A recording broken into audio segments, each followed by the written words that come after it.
What's up guys? Back in the garage again today. If you watched my last video, you've seen I've gotten most of the paint off the vehicle and I started discovering some of the problems underneath. Today, I'm going to be starting to fix those problems. In the last video, I was talking about how there's a lot of Bondo on this car and some patch paneling you can see here. It's not level, welded in, very rough. I'll flip the camera around. I've got some more of the Bondo off to kind of show you the extent of it, and I'll walk you through what my plan is on how I'm going to fix it. So I went ahead, just took a wire wheel, and there's this seam all here. It comes down, it's like a puzzle piece. It goes like that. So that's going to get replaced all the way across. Like, I'm thinking what they did, it's kind of looking to me like they just put a piece of metal on top and welded it on, because that's about how high up it is. They just slapped it on top of everything. Same thing here. We got a seam all the way along. I showed that in the last video, so that's getting replaced too. I've got a fresh sheet of 20 gauge sheet metal. Got myself a slip roll machine, a little bench brake, shear, and because of the size of my equipment, I'm going to be making it in pieces and then just welding them together. But that'll work just fine. It's a little more welding, a little more work running it through the machines, but not only do I not have the room for full-size machines in here, I don't have the money for it either. I'm trying to do this on somewhat of a budget. It'll probably be about 2 and a bit sections for this, we'll see. Because I got about 22 inches of room on the slip roll until I get to the bead rolling part, which I don't want to run through. And then this will be 2 pieces as well. And then the other side, that'll be what it is. So what I've got going on here is I've laid out an outline of what I want my patch panel to be. I'm not going to cut this out till the new piece is made. What I've got going over here is I've got a roll of just packing paper. Pick this up at Staples, white wrapping paper. I'm going to be taping that right at the edge of this tape line. Then I'm going to take a Sharpie, I'm going to trace it. I'm going to mark my bend out. I'm going to mark out my wheel well. I'm going to mark out kind of like where this curve starts. That way I can transfer it to the sheet of metal over there, cut it out of the sheet of metal. The wheel well itself, that'll be a separate piece. So I'll cut out the shape, and then to get this lip, that'll be a separate piece I'm going to be building. I'm going to put the bend into it, and then I got to hammer and dolly it into the shape of this curve and weld it in. So this is going to be a lot of work. I'm learning here. Hopefully you guys can learn something too. Wish me luck. Okay guys, I got the paper on, and I've made all my marks roughly of where everything needs to be bent, cut. I'll flip it around, kind of show you more in depth of what I've done here, what each of these lines means, why there's so many. That's because I made some mistakes, and kind of work you through how I determined I was going to make those lines where I made them. So it was a little difficult because I didn't really know how true any of the underside of this metal was for accuracy. So I kind of, this line here, I took this straight edge here, I kind of just lined it up with this one, and hopefully I'm pretty good there. If it's not perfectly straight, that doesn't matter. The bending brake will make it straight, because you can't do a bend like this in a brake. So that kind of roughs out that's that body line, that style line that's supposed to be right about here. You can see it kind of on the fenders there too. This here, this is where the lip starts, so there'll be a little bit of a bend here. This is my initial line. Then I want to measure the front fenders. I figure I'll make them the same, about 1 inch lip. And I made some marks, kind of retraced my line. So this line here, the upper one, no good. We want the lower one. This is the bottom edge of my lip. And then this is where it folds under. These I just traced them right along the edge, all the way along. This mark on the tape, that's because I cut the paper a little bit too far back, so I'm gonna have to keep that tape as part of this template, but that's no big deal. Next thing here, so I gotta carefully pull this off while leaving my back tape on, because that's my edge. I line this paper up with that as an edge, so I can keep that there, and I know it'll fit back in after, once I've cut out my piece of steel. So I gotta carefully pull this off, cut this out with scissors the best I can, and start transferring it to the piece of steel. Okay, so what I did, I flipped it around and I just took a razor blade, trimmed the tape so I knew my edge was straight. I lined that up with the edge of the steel, that way I know I got a straight edge. One last thing to cut, Then I just magneted it down. That edge isn't perfectly straight, but that's because I cut that initially on the car, but now I know it's going to be straight because I'm just going to use the edge of the steel. Top corner lines up, bottom is the straight edge. Done. Now all I got to do is trace out the edge of this paper, as well as kind of transfer on the lines. So I'll show you how I'm going to do that. Okay, so I started the tracing here. To do these lines here, what I did is I took this blade, I kind of just cut them. Cut the paper, then with my finger supporting the paper, I took the Sharpie along the edge, marked that line. This top line, I'm gonna just measure that from the straight edge of the steel. It's about 1 3/16 inches. And then I got that drywall square over there. I'll make a nice straight line, so that one's easy. There we have it. Some shitty lines on some new steel.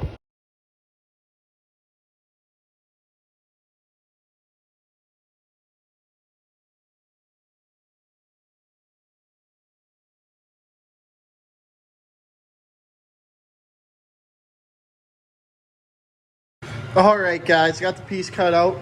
I'm gonna measure this because it's got to be run through the slip roller to get that curve into it.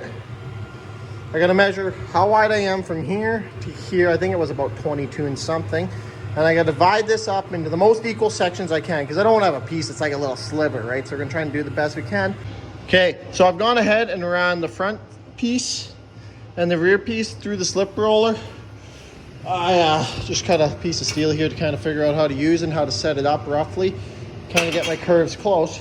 Now this back piece, check this out. So the way it fed through, it kind of put a bit more curve in the one spot. But being this is the rear piece, let me just hold this up for you here. Is that not pretty darn good? This curves in more. That's like, what a lucky fluke. So I'm gonna continue here, kind of shaping these. You can only do so much with that slip roller. It's actually rated for 22 gauge steel. I'm running 20 gauge through it. It's quite the crank, but it is doing it. That's probably what's causing stuff like this, but honestly not the end of the world. The way I'm feeding this through is the inside, so it's not without any marking. This side's got the marking. Goes in first. From the back, comes out here, and this is what's putting the curve into it. We can get the bite here. Hammer this flat. Shear did a bit of a number on that bit there. Once you get it to bite, there we go, it did. That's the hardest part, so it actually puts, see, where it starts, it puts a big curve in. So hopefully affect us too much in the long run. I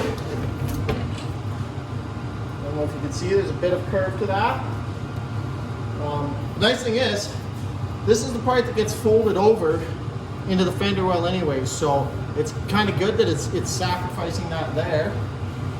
I might run this through one more time, but I'll run it through, try to run it through straight this time. We'll see what happens. Oh, you know you want it. There we go. Got it through straight. This should help straighten out this. Perfect. Because there's not a lot of curve to the fender, there's just a little bit. And having the machine helps give you a uniform curve. This, not even gonna worry about that because that's folded over anyway. So that's actually I'm gonna end up cutting that off to make that piece. So that's perfect. We got our nice curve in the steel. This was what I was most worried about, was the curve, because if I couldn't get that curve right, then I was just going to end up messing these panels up really bad. So I'm going to continue, get the brake set up, start bending this top edge, and I'll show you once I got that set up. Okay, I got the brake set up here, just kind of screwed it to the table temporarily. I've already done the one piece. What I did is I just transferred that line to the back half, so I could stick it in like this, do my small little bend. It's pretty good, not too bad.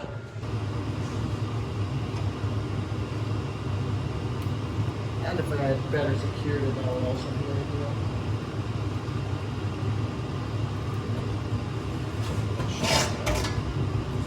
I got the angle here.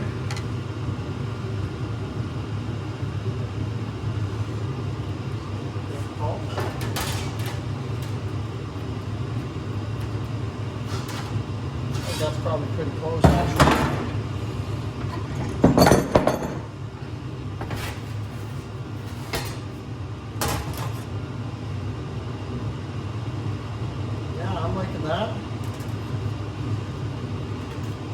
Should go together all right. That's not bad. I would say that's not too bad at all. I'd say that fits in there really well. Got my lines lined up. Awesome. I'll do the last piece. And I'll kind of lay them out for you, show you how the panel's looking before I weld it together. These pieces turned out good. They're all pretty well the same curvature, pretty well the same bend there for what I was working with. Everything will kind of, this one got a little bit more, you just push her in and she's good. And just like that, we've basically built a quarter panel. I just gotta weld it up, make it one piece.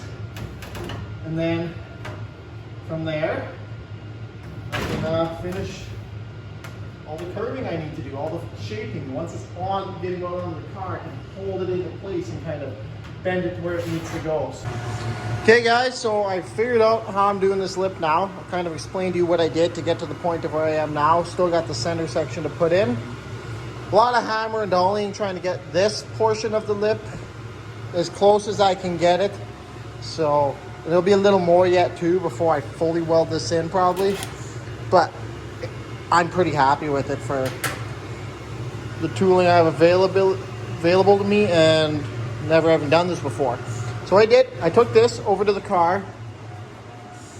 I taped the whole thing up here. I lined it up real nice and I traced the wheel well. Boom. Cut that off, put it back up, see how close my trace was. Cut a little bit extra here. So I'm doing this in 3 sections now because of that, and a little extra here. So this section, it's gonna be a little less than an inch here, a little less than an inch here. So it kind of feathers out perfectly. There we go. Smaller, inch, smaller. So I got that. I held this was still up there. I put it up, marked the back of it, put in the brake, bent it 90 degrees. Same with this one. And here's my other piece. And this will be my centered piece. It'll go in there. Just weld it in. Okay guys, so I've gone ahead. I've cut out the quarter panel section. I gotta make some other repairs before I weld it into this inner fender here and everything. So that'll be a separate video. Hope you enjoyed the video today on making the quarter panel. I'm gonna have another video of rebuilding this trunk floor because I thought it was just a small piece, and then I started cleaning it up and I'm getting holes, little pinholes everywhere. So that'll be another video after the quarter panel's back in. But thanks for watching. Remember to like, comment, and subscribe.